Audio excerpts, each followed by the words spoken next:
ABP news आपको रखे आगे।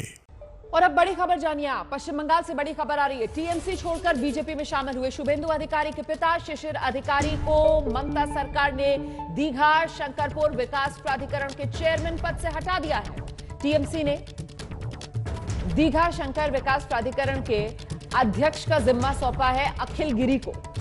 शिशिर अधिकारी अभी टीएमसी के सांसद हैं, तो शिशिर अधिकारी की जगह टीएमसी नेता अखिल गिरी को यह जिम्मा सौंपा गया है टीएमसी की तरफ से। शुभेंदु अधिकारी ने पार्टी छोड़ दी थी, बीजेपी ज्वाइन कर ली थी और अब शुभेंदु अधिकारी के परिवार वालों को भी पार्टी में किनारे लगाते हुए टीएमसी।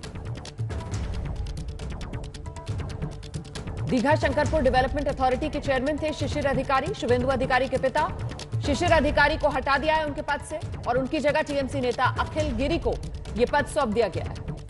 तो कुल मिलाकर सियासत गर्म आर पार बीजेपी और टीएमसी के बीच कोई मौका छूट नहीं रहा है। और आज तो दिन बड़ा है बंगाल में प्रतीकों की राजनीति के लिहाज से, जहां आज स्वामी विवेकानंद की जयंती के मौके पर टीएमसी और बीजेपी में आर पार किस तौर पर सड़क पर नजर आ रहा है ये संग्राम। लिए चलते हैं आपको एक बार फिर से बंगाल, जहां से रूबिका हमारे साथ मौजूद है। रूबिका,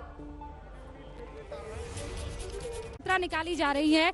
ये स्वामी विवेकानंद की जो संस्था है उनसे ताल्लुक रखने वाले लोग हैं जो अब पदयात्रा निकालने के लिए एकदम शुरुआत कर चुके हैं। ये पदयात्रा यहां से शुरू होगी और दूसरी तरफ बीजेपी की पदयात्रा जो 5 माता श्याम बाजार चौराहा जो है वहां से शुरू होगी। 2 किलोमीटर दूरी पर है, लेकिन अगर मैं आपको बताऊं तो रास्ता लगभग ऐसा ही है, क्योंकि ये देखिए, ये जो है यहाँ इस इलाके में ट्राम चलती है, ये बिल्कुल ऐसा ही रास्ता है। हालांकि मैं फिर बता दूं आपको, ऑपोजिट रास्ता दिखा रही हूं। कुछ ऐसे ही वहां से पदयात्रा जो है वो शुरू होगी। दिलीप घोष पदयात्रा कर रहे हैं। एक महत्वपूर्ण बात आपको यहाँ पर समझनी चाहिए।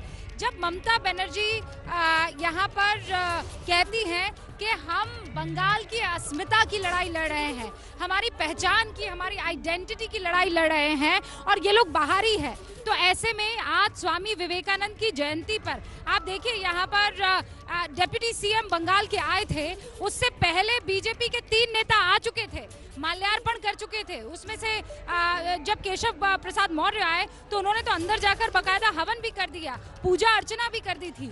लेकिन आप समझ लीजिए कि न सिर्फ स्वामी विवेकानंद को, सुभाष चंद्र बोस को लेकर, रविंद्रनाथ टैगोर को लेकर, बिरसा मुंडा को लेकर यहाँ पर लगातार प्रतीकों की राजनीति चल रही है। मेरे साथ मेरे 2 और रिपोर्टर साथी मौजूद है। इनफैक्ट नीरज भी हमारे साथ है उस जगह से जहां से शुरुआत होने वाली है पदयात्रा की। लेकिन ये पदयात्रा क्यों महत्वपूर्ण है? इसलिए महत्वपूर्ण है क्योंकि स्वामी विवेकानंद जितना राष्ट्रवाद की चर्चा करते थे, उतनी चर्चा इस बात को लेकर भी करते थे कि ये इकलौता वो देश है जिसने मुझे ये पहचान दी है कि आप बाकी तमाम धर्मों को पहचान दीजिए, उसको अपनी पहचान दीजिए। हिंदुत्व, साथ में फख्र से कहो, गर्व से कहो मैं हिंदू हूँ, और राष्ट्रवाद। स्वामी विवेकानंद की ये विचारधारा को कहीं ना कहीं बीजेपी अपनाने की और अपनाकर उसे और पुरजोर तरीके से आगे रखने की कोशिश करते हुए बंगाल में उस लड़ाई को लड़ रही है। मेरे साथी कुंतल भी मेरे साथ मौजूद है, मेरे साथी नीरज भी मेरे साथ मौजूद है। नीरज, क्या आप मुझे सुन सकते हैं?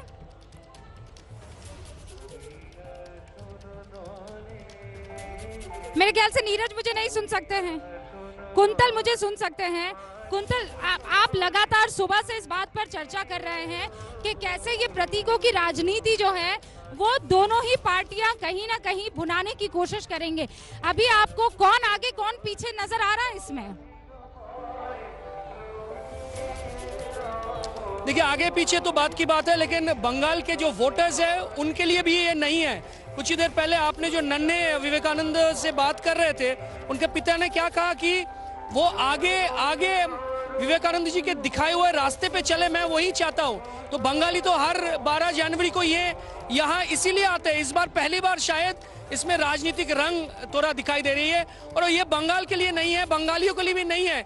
ये तो आगे पता चलेगा अगले 1-2 महीने में कौन ज्यादा ग्राउंड गेन किया इस पूरे मामले को लेकर। लेकिन कोई पीछे नहीं है, क्योंकि दोनों ही पार्टी को ये पता चल गया है कि अगर वो इस मामले में थोड़ा बहुत पीछे रह गई तो वो इस बार के चुनाव हार सकती है। हाँ,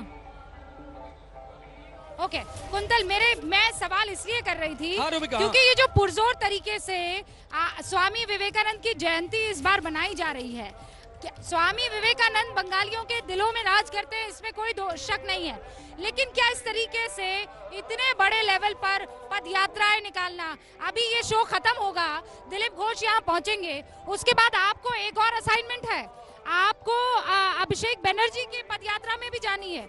अभिषेक बनर्जी तो रैलियां ही कुल मिलाकर 2-3 की होगी, और ऐसे में इस बड़े फंक्शन को करना आज स्वामी विवेकानंद की जयंती पर, ये कुछ तो बताता है ना। हाँ बिल्कुल, देखिए अच्छी बात की एक ही असाइनमेंट है। अगर ऐसा कहा जाता कि पूरे बंगाल को दिखाइए तो अलग अलग मोहल्ले में जाना पड़ता था और अलग अलग क्लब्स को दिखाना पड़ता था, क्योंकि हर क्लब में ये इंस्ट्रक्शन दिया गया है सरकार की तरफ से कि धूमधाम के साथ इस बार इसको मनाया जाए। तो तृणमूल कांग्रेस तो इसको बांट दिया गया अलग अलग जगहों पर, क्योंकि उनका कंट्रोल है, लेकिन बीजेपी का कंट्रोल नहीं। तो इस जगह पर तो कंट्रोल सबका है, स्वामी जी का घर है, तो इसीलिए भाजपा के जो नेता है इस जगह को चुना है और वो श्याम बाजार 5 पॉइंट क्रॉसिंग से धीरे धीरे इस दिशा पर आएंगे। लेकिन आप जो कह रहे हैं कि जिस तरह की तस्वीरें सुबह से देखने को मिलता है, ये तो हर बार देखने को मिलता है। स्वामी जी के जन्मदिन पर इस तरह के पदयात्रा होता है, कई कई मोहल्ले हैं जहां क्रिकेट टूर्नामेंट्स भी होता है और ब्लड डोनेशन कैंप्स होता है, अलग अलग कार्यक्रम होता है अलग अलग क्लब्स में। ये हर साल ऐसा ही होता है, लेकिन इस बार पहली बार ऐसा लग रहा है कि दोनों ही जो पार्टियां हैं जिनके पास संभावना है इस बार सरकार बनाने की, इस बार बंगाल के चुनाव में, वो भी इतना किससे मोहब्बत है, इस बात का कंपटीशन कुंतल जो है वो पहली बार दिखाई दे रहा है। ठीक है, मैं आपसे बात करते करते थोड़ा आगे की तरफ आ चुकी हूं। अब मैं और तरीके से आपको बता सकती हूँ, यही वो इलाका है जहां से पदयात्रा करके दिलीप घोष अपने युवा साथियों के साथ जो है युवा मोर्चा के साथ यहां कूच करेंगे उस तरफ जहां पर स्वामी विवेकानंद की जन्मस्थली है। फिलहाल एक छोटे से ब्रेक के लिए हम रुक रहे हैं, लौटेंगे जल्दी, आप देखते रहिए एबीपी न्यूज। तो तारीख 12 जनवरी है आज, स्वामी विवेकानंद की जयंती। और आपको बता दें 1984 में तब की भारत सरकार की तरफ से ये 12 जनवरी का दिन जो है वो नेशनल यूथ डे के तौर पर मनाने की बात कही गई थी, और तब से ये दिन नेशनल यूथ डे के तौर पर देश में मनाया जाता है। ये 2 तस्वीरें आप देख रहे हैं स्वामी विवेकानंद की जयंती के मौके पर संग्राम सियासी जो बंगाल में छिड़ा है, क्योंकि आने वाले महीनों में बंगाल में चुनाव है। और वहीं दूसरी तस्वीर आप देख रहे हैं राष्ट्रीय युवा संसद को अब से कुछ ही देर में प्रधानमंत्री नरेंद्र मोदी संबोधित करने वाले हैं। फिलहाल बंगाल में स्वामी विवेकानंद की जयंती के मौके पर जो सियासी संग्राम है उसी का अपडेट लेने के लिए आपको लिए चलते हैं कोलकाता रूबिका के पास। रूबिका, 2 साथी रोमाना यहाँ पर हमारे साथ बने हुए हैं। एक तो नीरज हैं जो स्टार्टिंग पॉइंट से हैं, मैं इस वक्त बीच में हूँ, उस पदयात्रा के उस रूट के बीच में मौजूद हूँ मैं। उसके बाद जो एंड लोकेशन है जहाँ पर स्वामी विवेकानंद की जन्मस्थली है, वहाँ पर मेरे सहयोगी कुंतल मौजूद है। सबसे पहले मैं नीरज का रुख करना चाहूँगी। नीरज, जरा बताइए, वक्त था कि 10 बजे के आसपास जो है दिलीप घोष पदयात्रा शुरू करेंगे, लेकिन क्या उसमें कुछ रद्दोबदल हुआ है? कितने लोग आने वाले हैं? पदयात्रा के महत्व को जरा जल्दी से बता दीजिए।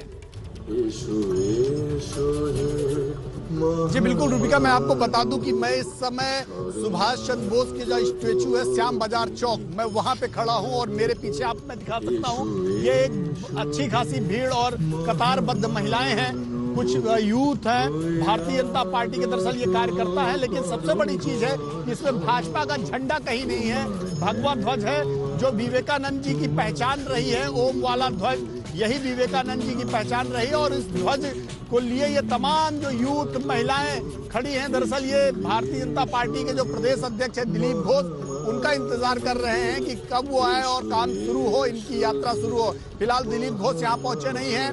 युवा मोर्चा के जो प्रदेश अध्यक्ष है सौमित्र खान और दूसरे जो नेता हैं वो यहाँ मौजूद हैं भारतीय जनता पार्टी के, और यहीं से इकट्ठे हो रहे हैं और यहीं से इनका ये काफिला, जब दिलीप घोष यहाँ पहुंचेंगे तो यहाँ से निकलेगा। फिलहाल अभी जो यहाँ पे लोग हैं करीब 3 से 4 हजार के आसपास यूथ हैं, लेकिन बताया जा रहा है ये भीड़ थोड़ा बढ़ने वाली है, उसी का इंतजार चल रहा है और लोग आ रहे हैं। और दिलीप घोष के आने के बाद ये इसी पॉइंट से शुरू होगा और करीब 2 किलोमीटर का जो ये सफर है अगले 2 घंटे में ये कवर होगा और सीधा जहां पे आप मौजूद है वहां तक पहुंचेगा।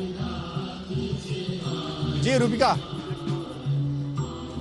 जी नीरज, नीरज, यहाँ पर लोग जो हैं वो काफी अरसे से आते जाते इंतजार कर रहे हैं, पूछ रहे हैं कि बताइए कौन सा कार्यक्रम है, कितनी बजे वो कार्यक्रम होने वाला है, कौन आने वाला है, कौन जाने वाला है, क्योंकि आज यहाँ पर पर्व सा माहौल है। वहाँ कुंतल मौजूद है, जरा कुंतल का भी रुख कर लेते हैं।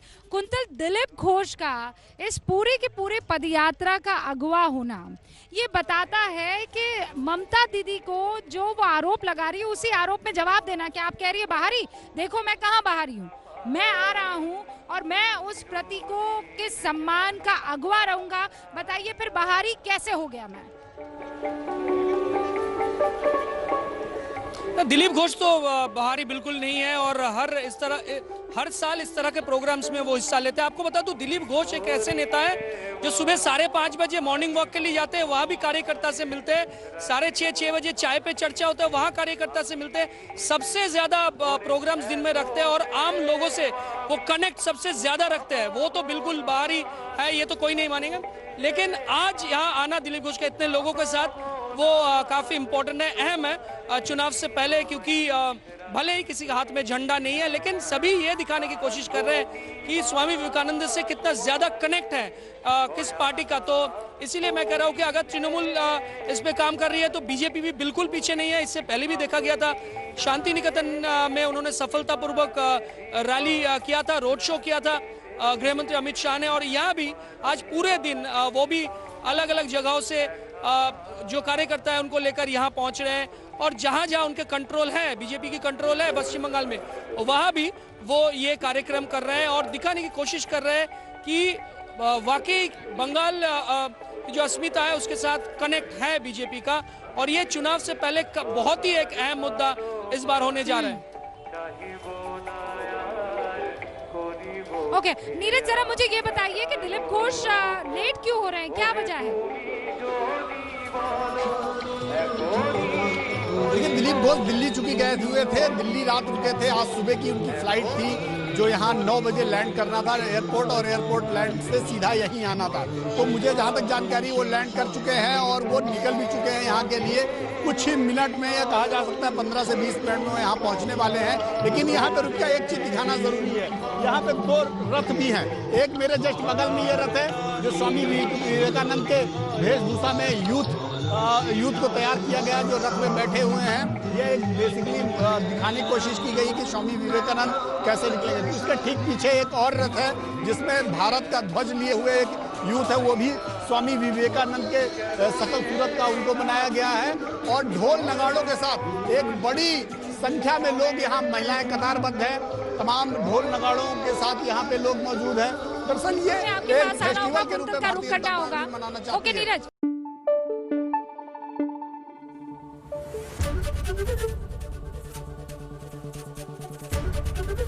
एबीपी न्यूज आपको रखे आगे।